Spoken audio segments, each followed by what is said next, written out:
test sites, and we have been working with the state on that for almost 2 years. Just recently, if you saw in the paper on Monday, the FAA selected North Dakota to be the first test site to stand up activities, and we were very proud of that designation. And the first flight will occur on the week of May 5th, and it's going to occur in Carrington at a research project for North Dakota State University. The University of North Dakota will fly the aircraft, North Dakota State University will do the research, take a look at the cornfields and things like that. And then shortly after that, we'll be flying at Sully's Hill, doing a research project on taking a look at wildlife in that area. There's an awful lot of chaos right now on unmanned aircraft systems because there are no rules, regulations, standards that have been written. And of course, in chaos, that means there's opportunity. Very little opportunity and stability. So we have the opportunity to shape what the unmanned aircraft systems is going to look like for the United States and of course for the international community as well. And why not in North Dakota? Why not at Grand Forks Air Force Base? And John, you want to talk about the specifics of the enhanced use lease? I will tell you a little bit about Grand Sky itself, the enhanced use lease, and then some of the partners that really got us there. In 2005, when Grand Forks Air Force Base was realigned, we lost the tankers and we were given the remotely piloted aircraft mission, UAVs, UAS mission, whatever we want to call it. It became very clear and a group was formed in 2006, which was called Base Realignment Impact Committee. That was made up of a representative of the city, the county, and the Grand Forks Regional EDC corporation. That group was put together really to say, okay, how do we strengthen Grand Forks Air Force Base, and at the same time, what do we do to diversify the economy in Grand Forks so that if something does occur at the base, it doesn't have such a huge impact in the region, because you all know the impact that Grand Forks Air Force Base has had over the years in our entire area, and you also know what the impact was when they reduced down. And you folks, if anybody, you know that very, very clearly. So that group was formed, and it didn't take very long for that group to realize they needed more partners in the area. And we had assets in this area in the unmanned aviation system, such as UND Aerospace, Northland Community Technical College over in East Grand Forks, Lake Region State College in Devil's Lake.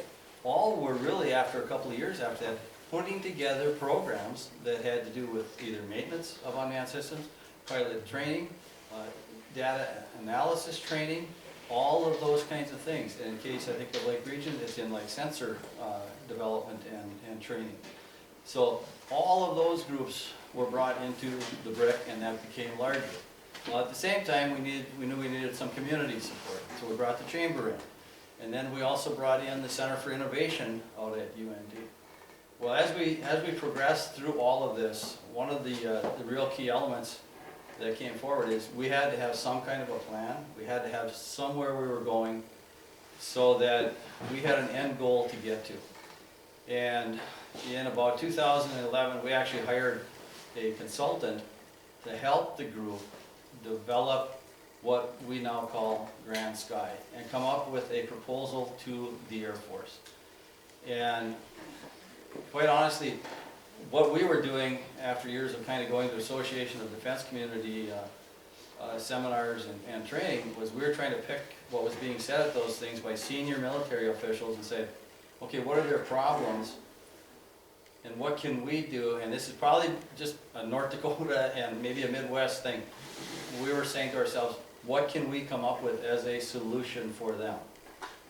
And we actually presented Grand Sky to then Assistant Secretary of the Air Force, Terry Yonkers, in August of 2012. And we put together a pretty good package of what we thought we could sell and move forward.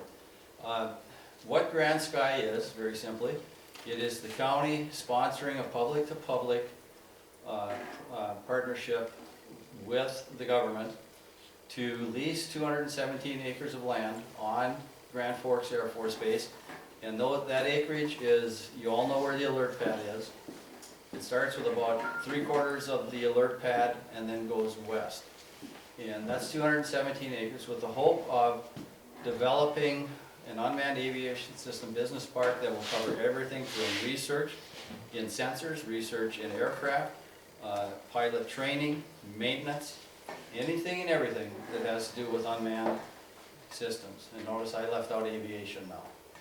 Because as we proceeded, we also started to fully realize there is more than unmanned aviation systems. You've heard and seen them, the unmanned tractors. All of those kinds of things that, why can't we do it here? Because we can. And so we started looking at all of that. Hope to develop is about 1.2 million square feet of mixed-use buildings in that site. We have the other, of course, partners we've added, since we don't have unlimited resources as a county, is the state of North Dakota. And the legislature, Governor Dalrymple, have been very, very supportive of this project and have also seen, I think, the vision for that. Northrop Grumman is a company that wants to be the first tenant on that site. And they have the Global Hawks already and the mission at Grand Forks Air Force Base, so it's a perfect match. So we continue to push along with that, and every month or whatever month I say that we're going to actually sign the site development lease, seems like the date gets there and moves out a month. But we will get there, there's no question about it. And the reason I say that is because we have a huge group working on this, and I believe we all have the same vision. And that, again, I quite honestly is a trait of this part of the country. You do not get the access in other parts of the country like we do to state officials, congressional, our delegation, and the governor, and those folks. And it's also very difficult when other people have different ideas of where they may want to go in something, bringing them together. But I think, I've lived here all my life in North Dakota, and I think I have seen here that we are always very, very blessed that if people see something that is good for the community in its entirety, they will get behind it, and they will push it, and they will fight for it. And I think that's what I've seen in this, and I will give the folks at Grand Forks Air Force Base as a key partner in this. Since we started this, we've gone through 4 different base commanders, and we have not lost a beat. Every one of them, as they've come in, they've heard about this project, very, very supportive of it. When we first went to the commanders at Grand Forks Air Force Base and said, do you have some land that you won't be using in the future? And one of the key elements of this, and Al knows this very well from the beginning, was, and we don't want anything that will interfere with the potential for a new KC-46A tanker mission. So don't think Global Hawks in our minds and UAS is taking the place of that, because we're still fighting for that too. We're kind of greedy. So, but we also know how much that will help everybody. And for everybody in this room and all of our citizens and local communities, this can very much be the eastern part of the state, and it extends out to the state. Not as large as the oil boom, but this is our next growth area, I firmly believe. I get frustrated sometimes, you get frustrated sometimes when you're dealing with federal bureaucracies and those kinds of things. But with the folks at the Air Force Base and the Air Force itself, all the way up to the Assistant Secretary, it's been really, really good to deal with a bureaucracy like that can see that vision and see where it's going and not be trying to find a way to say no. They are very supportive of it. We continue to pursue it, and we will continue. And again, I will tell you that as Al has said about the announcements by the FAA, after each of those announcements have come out, the one at the end of the year, naming North Dakota as one of the 6 sites, there was just a bump up in phone calls to the Regional Economic Development Corporation. Now everybody's interested, but you will find and you can't get frustrated with this, that nobody wants to be the first one in if they're a smaller company. They want to know that somebody larger is there, and that's Northrop Grumman for us, quite frankly. I mean, we are pursuing them heavily. We are very, very close. They need some things clarified before they will sign a contract to build their building. They have given, so you know this as a county citizen, once we sign the site development lease and all the financial obligations that are in that site development lease, we have brought on a private developer, and in that sublease, all of those financial obligations transfer to the private developer. There is no taxpayer money, no county money going into this. I shouldn't say taxpayer money because the state has helped significantly in all of this. So I think that's the group that we've had to put together.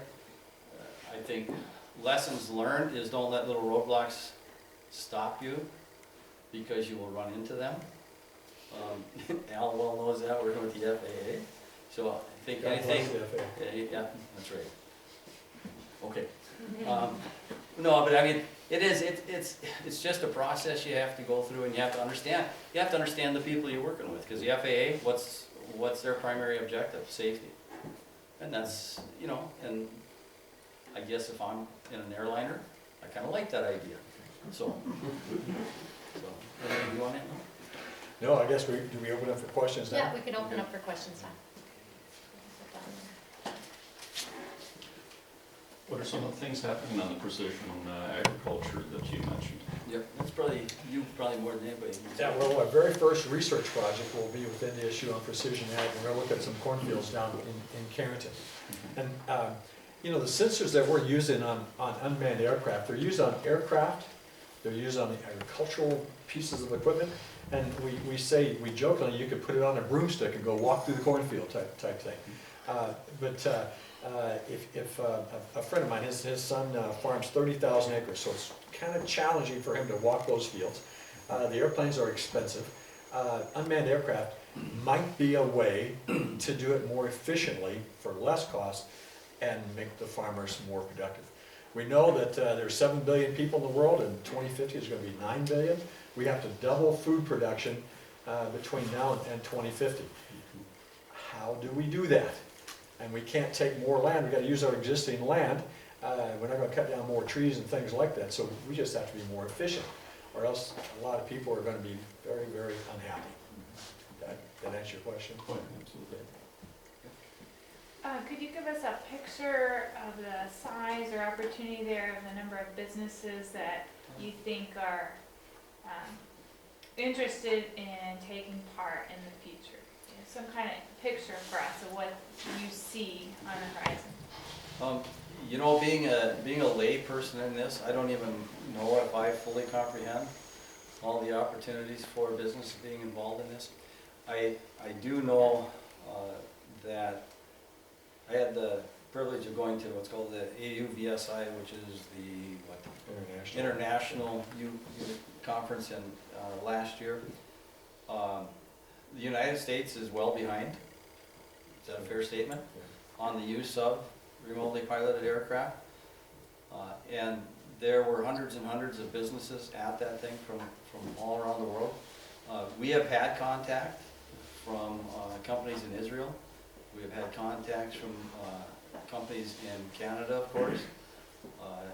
We have had contact, I think we have had something like 30, 40 contacts already, just from companies that could be interested.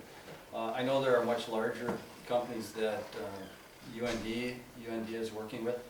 I know it's 1.2 million square feet of space, as I said. This business park is 4 times the size of any other business park in the state of North Dakota. I think that's how confident we are about it and what we think we can fill up. Magnitude of jobs when we presented it to the Air Force, and again, this isn't like a tomorrow development. This could take 10 years, maybe 20 years. We hope it's faster than that, but we're fairly confident there's the potential for somewhere in the range of 2,000 to 3,000 new jobs, and these are high-end jobs. And again, I think that's where the opportunities come for this whole region, and I think Colonel Bowman said it best, you know, in the areas of housing. jobs development, even in smaller communities, business development. Again, bringing back some of that economy that was lost. So I think it's significant. I can't put a number directly on it, but If you look at, if you take a look at the brochure that we use for aerospace, there's 23 companies listed on that brochure. Most of them are the large aviation manufacturers. You know, there's, if you saw 60 Minutes a couple months ago, there was a very prominent organization that delivers packages, and they took a look at delivering unmanned aircraft as a delivery method. We sent them an email and got a nice pleasant little email back, says thanks, but we'll call you. Well, they called. You know, that's going to be an opportunity for us. Right now, there are 8,000 oil wells, I think, in North Dakota. Each day, a pickup truck has to go to one of those wells, and somebody goes, hey, okay, it's not leaking. We want to go to 40,000 oil wells. Well, I'd start selling pickup trucks if I were you, because there's going to be a lot of them out there. But there's a more efficient way of taking a look at those, and unmanned aircraft could be that. You could have a pickup truck driving down the road with unmanned aircraft, launching off and looking at all those oil wells and coming back and recovering to that same pickup truck and download its data, changing its batteries, and do the amount of work in a day that might take someone a week to do. Precision agriculture, everybody's talking about that. They're talking about 80% of the unmanned aircraft that are going to be sold in the next 10 years will be for precision ag in some form or fashion. The energy sector, the wind turbines, they have to be inspected. And it's dangerous to get up there and inspect those. Why can't we use unmanned aircraft in some form or fashion to make that happen? Tractors, unmanned vehicles. So there's all kinds of opportunities, Kate, and large companies that are just waiting to locate here in North Dakota. The joke is, why North Dakota? If you think about North Dakota, why North Dakota? Low population density, unencumbered airspace, diverse climate. We've got Grand Forks Air Force Base, the North Dakota Air National Guard, Customs and Border Protection, University of North Dakota, and our sister schools. There is a good reason to locate in North Dakota. And oh, by the way, North Dakota is flush with cash and can support some of the research activities that are needed for unmanned aircraft. It's even in the electrical area, and I seem to remember a news article, I think it was like 2 or 3 months ago, where a couple of pilots flying a helicopter, inspecting, of course, the lines, because they got to do that also, and they got tangled in the lines, both died. Well, how much safer is it to have somebody behind a monitor and so on, and flying that aircraft over there, getting the same information? So I just, as I said, I don't think I could sit here today and tell you what all that, you probably maybe can, what all the future opportunities are, but I'm not that imaginative.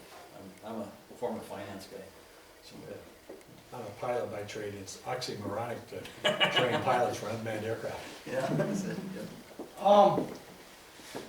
Hopefully you have a bunch of companies sign on to Grand Sky here, but what's going to stop these companies from putting up a building to have a presence, to have the runway and whatever to practice on, and keep their brainiac high-paid people in California away from the 35 below temperatures? Well, I can tell you this, that the county has to approve every one of the leases that the private developer will do with the company, and I guarantee you, we'll be looking at that. Because we're not gonna just take the maintenance people and things like that. Not that those are our poor jobs, but we want everything. I told you that we're greedy, and I intend to be as greedy as possible. So, and your point's well taken. That's we want them to kind of almost be thinking that this is like a sub-corporate area where they want their research. And quite honestly, we've talked about that. And research and development is as key to this as anything. And that means the people that they really have out of California. And they are high-paying jobs, but they have to come here. If you're going to do research and development, you got to bring people here. Now, they may or may not live here, but they're going to come here, they're going to spend their money, going to rent hotel rooms, going to rent cars, and they are well-paying jobs. We train a lot of pilots at the University of North Dakota. We have 225 pilots on our staff at UND. to get an unmanned aircraft systems pilot, it's a six-figure income. You can't start anywhere in the aviation industry for six figures other than unmanned aircraft. It's just one of our poster childs, his name is Nate Lehman. We graduated, my daughter got hired by General Atomics, and he's making $233,000 a year, 29 years old. Not a bad gig. He wants to come back to North Dakota, and he said, well, could you give me a job? And I said, well, I'll have to negotiate your salary.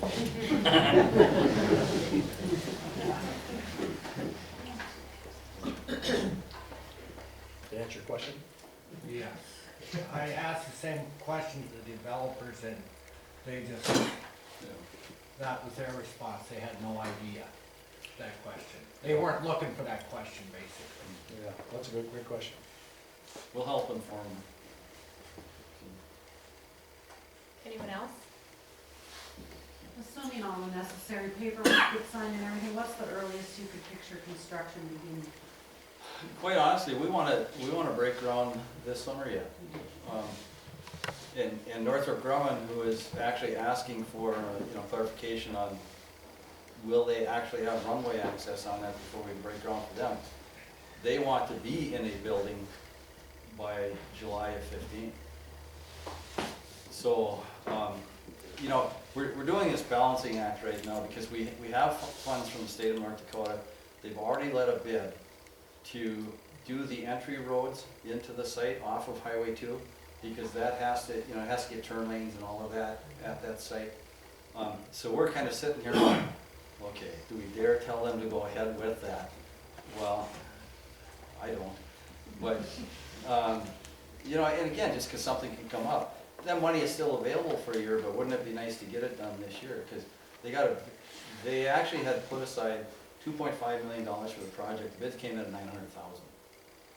I don't want them to go up another $400,000 in a year, so it'd be nice to get that done.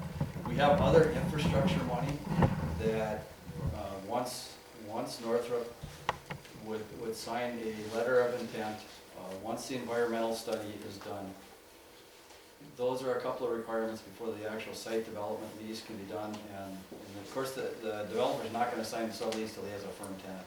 So as soon as that's done, there's other money that we could start doing construction of the road inside the park itself, the water, sewer, and those things. And because a lot of that too is based on where are you going to site the first building, and so a lot of that holds in. And a lot of that work could start perhaps this year yet, and continue into next year to be completed.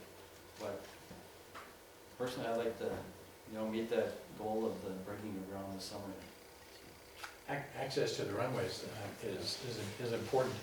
UND, we started that process, John, of getting access. If you're a military aircraft or you have a special permission, you can land at Grand Forks Air Force Base. But if you're not, you can't.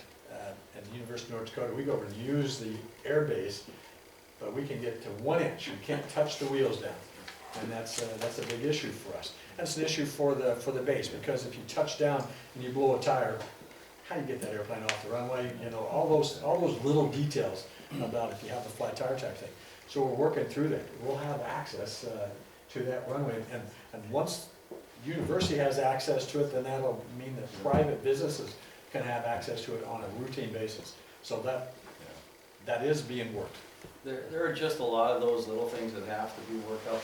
One of the advantages of Northrop Grumman is that they are a DOD and an Air Force contractor.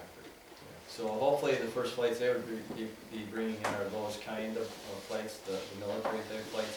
I think one thing I should clarify too, when we talk about this on the base, we fully expect that 20%, again, this is a rough estimate, maybe 20% of the business and things that we're going out there in the Department of Defense, 80% is going to be private and commercial. And that's what we see as potentially being. Where will the infrastructure for this development come from? The base or developed within the industrial park? The sewer, the water, There will be, there will be some tie-ins to some of the base infrastructure in the areas of water and sewer. Sewer might be a little different thing, just because I think the sewer line right now runs underneath that concrete pad out there, and you can well imagine how tough that would be to work with, so that has to be still worked out.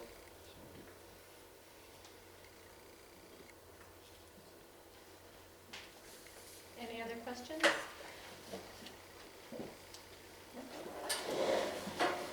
Thank you, John and Al. That's some great information and exciting times in North Dakota for some really great opportunities. And now we're gonna start with the Grand Forks County Prairie project. I think we may not have slides. If we can get them up, that's great, and if not, that's okay too. So if you can't work it, it's fine. So my name is Kathleen Yerkons. I am faculty in the biology department at UND, and we've got Lily Atkinson. Do you want to introduce your affiliation? Yeah, I'm part of the USDA Natural Resources Conservation Service here in Grand Forks County. And I'm Christine Larson. I'm the watershed coordinator for the Grand Forks County Soil Conservation District. And so we are introducing our project, and it's definitely not staged. The Grand Sky is at any point. And it's really a grassroots project that's come out of some citizen interest and some of the interests that we have at UND and some of the other agencies in the area about the natural capital that we have in the area between Emerado and Grand Forks. We heard this morning about the different elements of the capital that communities have, and our focus of our effort is on the natural capital. And in this case, most of you know the alkali flats, and if we get the picture up, that'd be great. It's a grassland area, typically a saline grassland, saline groundwater area that's really between Emerado and Grand Forks, about 10 by 30 miles.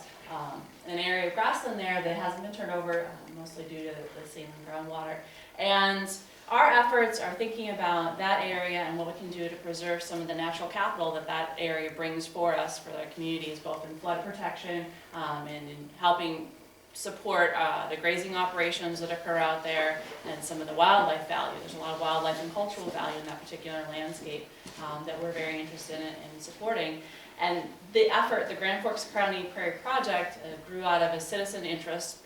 Citizens of our area were very interested in the birds, some of the fauna that are in the Grand Forks County area, and they approached several different agencies saying, hey, there's something really special about this region of grassland that we have in our county, and it really is. There's a lot of area in this county that, in the Red River Valley, that's been turned over for agriculture, and it's really quite striking to see it from the maps. If you do the Google Earth kind of thing, you can see this big swath of grassland that's left.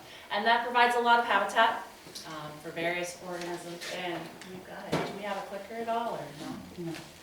That's okay. If you just one more slide over for me, and that'll be her. Let's one more slide, and then that's all we need. There we go. So as you can see in this image here, and I know it's really blurry in the back of the room, the idea is to focus on those different colored swatches, and everything that's not pink, the other colors there, are different areas.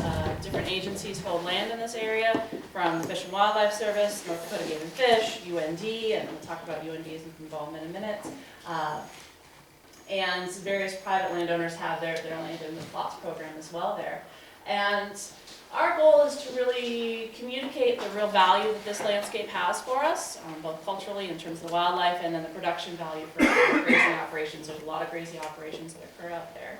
And different agencies came together. Let's see, Grand Forks County, officially the MOU was signed about 2 years ago.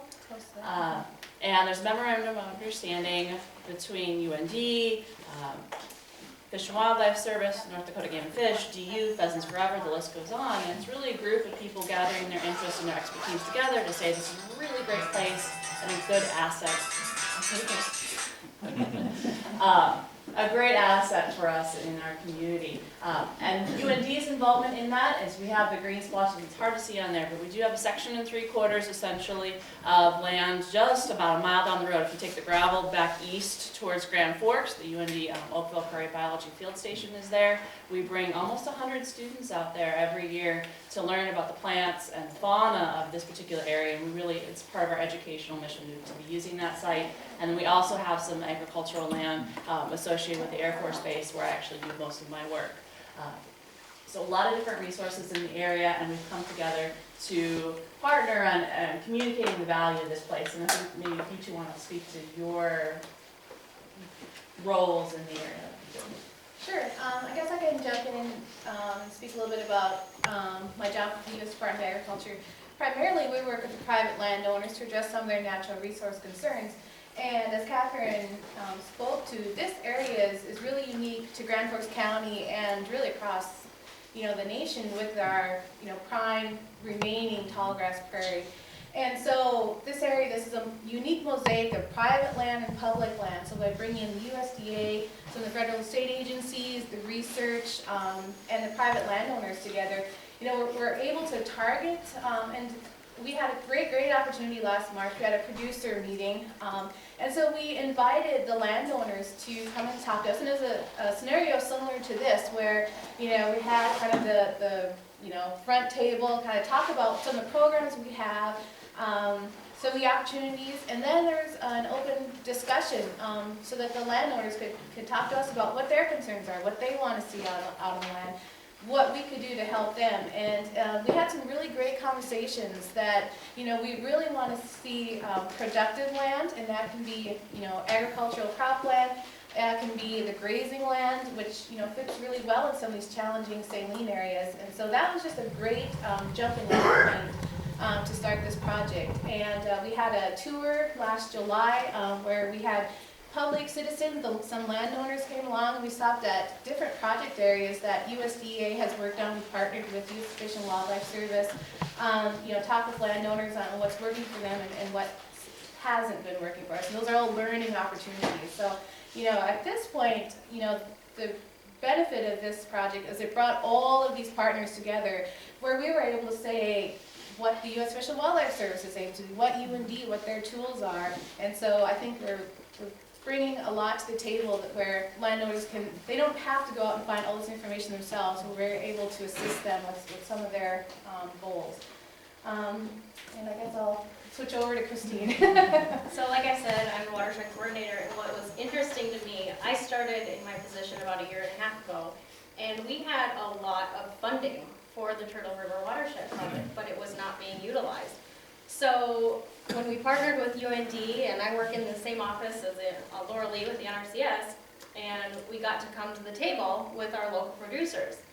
And the biggest question we heard was, what can we do? What can we do to better our lands and everything?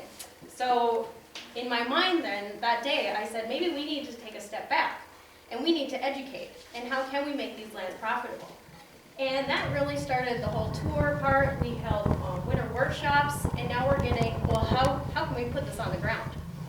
So, in the future, looking at this, it goes beyond this whole area. It goes to the county, it goes to the state. And we're really positive. We're hoping that we're going to be able to incorporate some of this implementation and get that funding back on the ground. And I guess that's my role in it. I guess one thing I add, when you said that, we're talking about the impact to the local community. So this is an agricultural community. We have a lot of different partners. We want to see them become profitable. And as I look at it, this, has the opportunity to be a showcase. And in looking at agritourism and the ecotourism, the fact that we have federal, state lands, private lands available, this is just, I think, a great opportunity of where Emerado could really benefit with partnering with some landowners and that sort of thing, and really become a showcase. So there's great things happening. And definitely, to piggyback on Laura Lee's comments, this is kind of what we're building as one of these examples. There's several examples of this where there's agencies working together to promote good conservation practices on agricultural, real cropland as well as grazing land.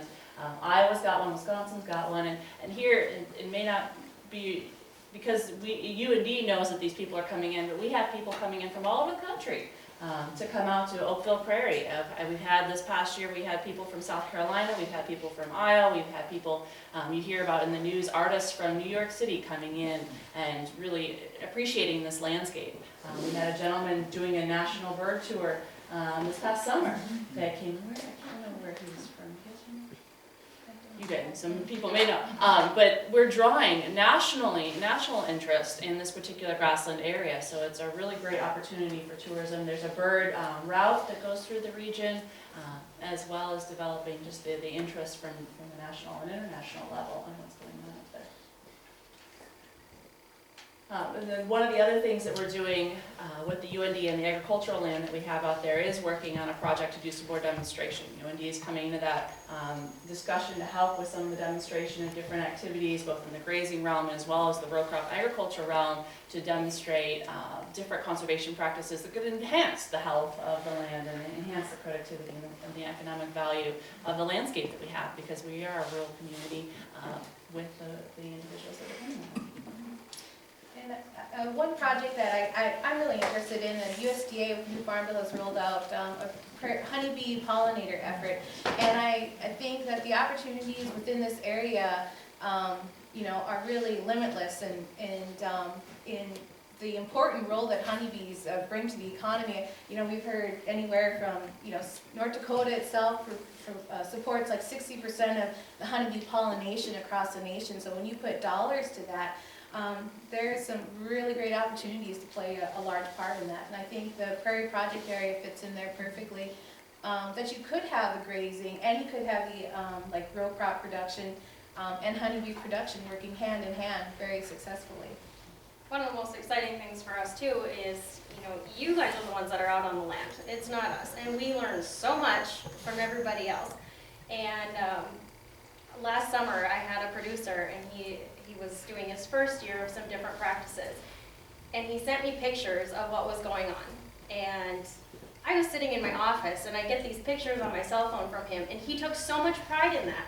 And from that, he said, I'm completely changing my operation. He's saving money, he's producing more, and that was just 1 year. And that's really the whole point of what we're trying to do.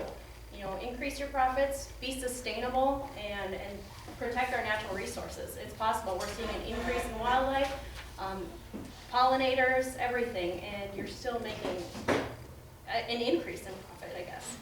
And I can't underscore that enough, the pride in the landscape. I think that's really important to understand the cultural value. We all are really proud to be from North Dakota, right? We're proud of our landscape, and we're really happy that we have those scenic views. I grew up in Chicago, in this big city, you know, houses everywhere. I love that drive between Grand Forks and Emerado. It's nice. I like wide open spaces, and we want to preserve that. We want to understand that that's a part of who we are in this area, and something to be proud of.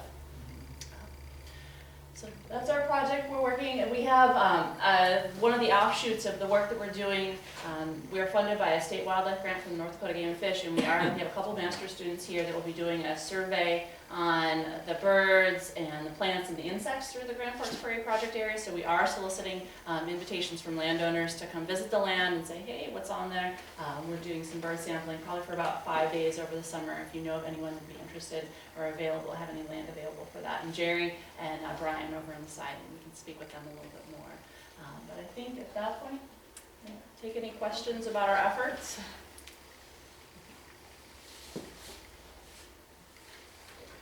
Christine, were you Turtle River dedicated, or is it Grand Forks County, or entire western North Dakota, or eastern North Dakota? Or? So at first, my job is a little complicated because my funding comes from the EPA. So it's 319 funding. It's administered through the North Dakota Department of Health. But then I work for the Grand Forks County Soil Conservation District, and I'm housed in the USDA NRCS office. You're multidisciplinary in one person. So at first it was designated specifically for the Turtle River watershed. But like I said, we weren't getting any of the money on the ground.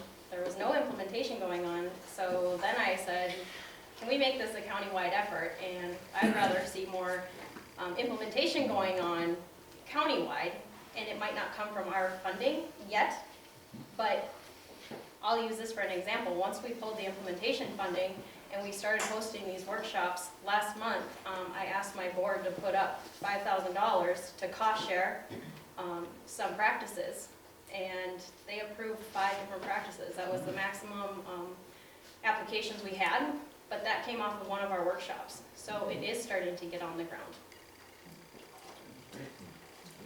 I think that's one of the really cool parts. So we've got the agencies coming together, but really interacting with the people that are on the landscape. We just had a seminar yesterday at UND, and 90% of North Dakota is privately owned. And if we want to think about what's happening in protecting our natural resources, that's a conversation we have to have with private owners as well. And we're definitely open and excited about that. I think that's a real privilege for us to have that kind of conversation. It's not just getting conservation on the ground, it's keeping it on the ground, and that's the challenge. Do you see any relationship between what you're doing and what the UAV people are trying to do? Oh, Ike. So we have been, and they alluded to it a little bit earlier about the Sully's Hill project and the UAV project where they're just surveying wildlife populations in the state and using that application and understanding the wildlife populations of the state and what's going on in the state. So I was part of some of those initial discussions. I am not part of the project that's going on at Sully's Hill at the moment, so you may have more details than I do. But there is that connection there where we're thinking about that technology and applying it within the conservation world. Again, with precision agriculture as well as understanding wildlife habitat and understanding using those sensors to be able to better quantify what's happening in the landscape and how it's changing over time. And invasive species, for example, is something that we've talked about, monitoring invasive species and controlling those as well. So there are ways to marry that, and we've definitely at UND been part of that conversation. Do you see an opportunity for your research to be finding land uses to go back to, my vocabulary with agriculture is really minimal, but to have more crops produced on a moderate sized land as opposed to, is it monoculture when you're, okay. That's exactly, maybe Christine, you're the champion of this idea. Go for it. That's exactly what we're doing. Yes, so, graciously UND, we went to them and they're allowing us to use some of their land. So it'll be a private landowner involved with it as well, but that's the whole idea is we call them cash crop, I guess. So that'll be the main crop for the year, and then going right after that into a mix of cover crops and no-till. We're going to try that, and that's coming off of our workshops. That's the biggest question. How do we get going? How do we get started in this? So that's what we're going to try to demonstrate with these, and it'll be 4 different treatments. So we've got single species cover crops. We've got multi-species cover crops, and it's a 4-year study.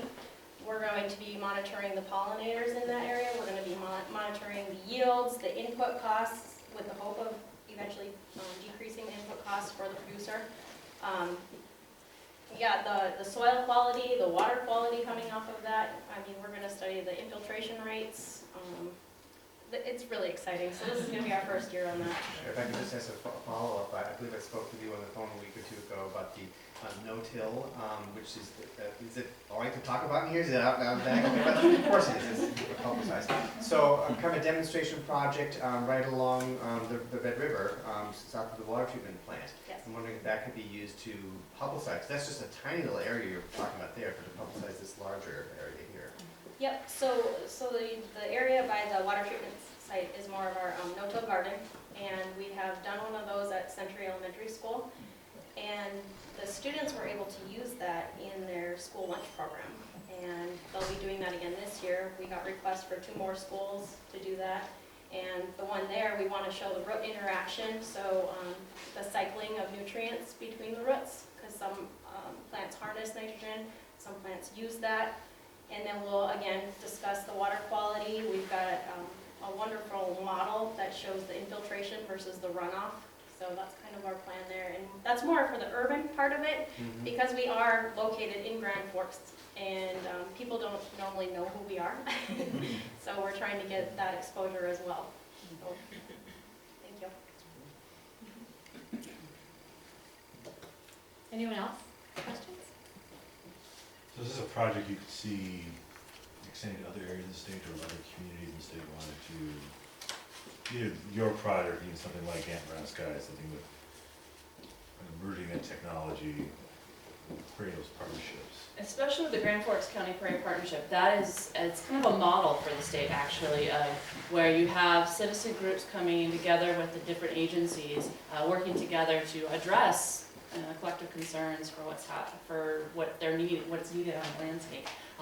And many people are kind of putting this up as an example of that citizen and agency involvement that the rest of the state could follow, as well as the rest of the country for sure. So definitely on our end for sure. And we certainly think what develops on Grand Sky is going to be a statewide effort. Elm, do you want to talk a little bit about kind of an extension of this, and that would be actually test ranges, and what could occur there, or what you guys maybe would see, because they could be scattered throughout North Dakota. Yeah. When, the University of North Dakota has several certificates of authorization and waiver, and that's an area where you can fly an unmanned aircraft. They're very, very restrictive. And the analogy I use is if you want to drive your pickup truck to the grocery store on Tuesday, you can do that, but you can't go out and do it on Wednesday. And you can only drive that pickup truck. It's very, very restrictive. And we got about a dozen of those. When we put together the test, our proposal for the test site, initially it was the entire state of North Dakota divided up into grids, and there was an airport in each one of the grids. That was our desire. When the application came out, we found, well, that was going to be, we just couldn't make that happen. So we kept it in the eastern part of North Dakota. The farthest west would be Carrington. I suspect the farthest north is up around Park River. However, it's our intent to actually migrate that to the entire part of the state, because in the western part, unmanned aircraft can be used in the energy industry quite effectively. So we're not there yet. The FAA, last Monday, they gave us a piece of paper and said, here's your certificate of authorization and waiver. They gave it to us and said, start your site. And we said, great. And certificates initially were for only one type of aircraft. If you wanted another type, you had to put in another certificate. And this one, they said, fly anything you want. And we go, holy smokes, great idea. The very next day, they called up and goes, we made a mistake. So we're down to one airplane now. However, I'm sure they will change their minds tomorrow. So, oops. Yeah, oops, yeah, so. It will migrate west. I got two questions. So one, right now you can fly anywhere around Grand Forks area? Yeah, I didn't bring a chart, but there's. Yeah. See that blue area there? We can fly there. But yeah, there's areas that we can fly. Actually, over in Minnesota, over in the Crookston area, we did some ag research there. We flew over Oslo, if you remember back in the flood a couple of years ago. We've got one just west of Larimore. Got one a little bit up towards Cavalier, that area. But you can fly anywhere over Grand Forks County? Right now. Well, yeah, there's the 16 county-wide COA. The entire northeast portion of North Dakota right now has a law enforcement COA. That law enforcement, the county sheriffs can fly in the 16 county-wide COA right now. And that's part of our privacy, so, committee. So yeah, we can fly anywhere, up to 400 feet. We can't go above 400 feet. The other question I've got is for Christine. So you've got this demonstration project on, is it on saline, or are you gonna look at saline and non-saline soils with this demonstration, or just? We were trying to decide the best site for that, and it's kind of a mix. So it's only on 4 acres, but on that 4 acres, we've got some challenges, because what producer doesn't have challenges? So that's kind of what we're looking at there. But the goal was eventually to compare saline and non-saline areas. Yeah, if we, in such a small amount of land, it's hard to do that, because we're not sure, the crossover between one treatment versus another. So if we could get it to a larger demonstration, that'd be wonderful. But And that's with our producer partnership. Yes. I mean, I can't emphasize it. I'm so impressed with the effort Laura Lee and Christine have been putting in the ground with the office, the NRCS office. You guys have been wonderful with it. But it's building those relationships with producers, and it's so exciting. And there was a soil health workshop, a month ago almost now? And it was just so exciting, the conversations, the networking, right, that occurred at that workshop, where people are sharing ideas and asking questions, and it was a really great venue to really, make some connections and get people interested in trying out some different things, maybe to help the bottom line, right? That's what we want to do, and preserve it for future generations, because that's part of what we're thinking about too. Anything else? So how do you go about, convincing them, but, so I guess, to understand it, I'm curious, how do you convince a producer, or what is a producer's interest in joining into a restoration project like this? So it's about adapting practices that improve their bottom line, right? So if there are ways that we can get the same yield or more yield off the land, but make a few tweaks, then it's a demonstration approach that we've been talking about, and then demonstrating what does that mean for the bottom dollar, and what's the profitability of that particular technique. And the cool part is there's a lot of stuff out there that little changes could maintain the productivity or increase productivity on the land, and add wildlife benefit and add soil conservation benefit. So how would you see something like preserving tall grass prairie, if you were doing a good tall grass prairies on a private property, how would you see that and improving the performance of the rest of their land? Well, an example, we had recently in the office, we have cost share programs available to producers, and so a producer came in and he has some challenging saline seed areas where he said, I keep putting in fertilizer, I keep planting it, nothing grows. So he's having, sees kind of the money going down the drain as it is. So, he has a lot of options on, he could continue to try to farm it. FSA has CRP that will address some of those areas, but maybe they don't want to tie it up for 10-year or 10 to a 15-year contract. Through, NRCS or FSA, maybe cover crops, like a 3-year cover crop treatment will help, draw down the salts in that area, and so then he can go back into production.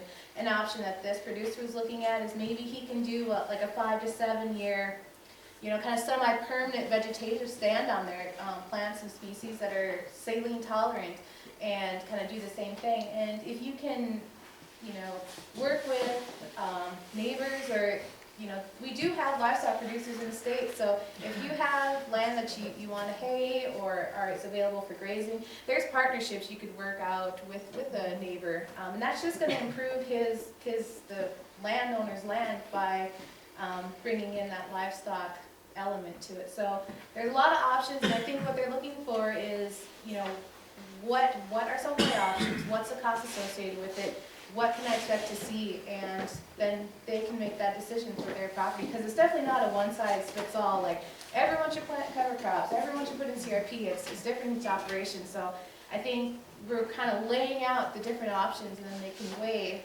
what's their goal in their operation, where they want to see it down the road.